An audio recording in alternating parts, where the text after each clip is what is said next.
Gong takes office, a lesson in prudence. When Gong was appointed to govern a small district, he went to bid farewell to Confucius before departing. Gong was intelligent, eloquent, and skilled in trade. He believed that managing a district would not be too difficult for someone of his ability.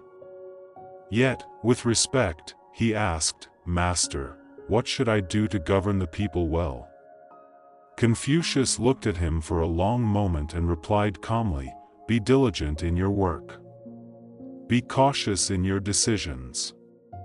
Do not let your intelligence make you careless. One who governs must learn to follow the ways of nature." Gong bowed and listened.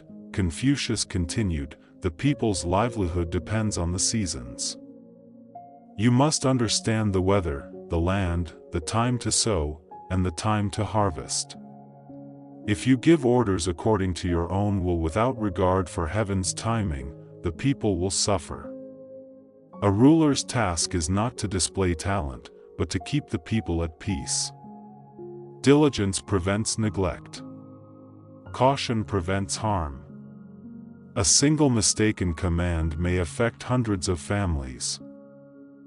Gong fell silent.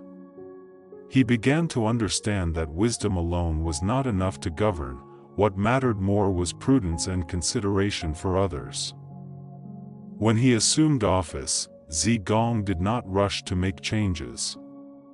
He visited the fields, spoke with farmers, inspected the granaries, and listened to elders recount past floods and droughts. He observed before he acted. Gradually, the people felt his careful attention. His orders were few, yet timely. His policies were not harsh, yet reasonable.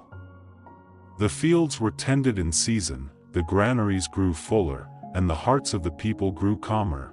Years later, when someone asked Gong the secret to governing well, he smiled and said, "I only followed my master's words.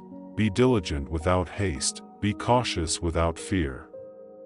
Governing people is like planting rice. One must follow heaven and earth, not force them. Meaning of the story: intelligence must be guided by diligence and prudence. A wise leader observes carefully and acts in harmony with natural timing and circumstances. True nobility lies in humility, responsibility, and caution when holding power. If you found this story meaningful, please like and subscribe the channel to support more inspiring stories in future videos.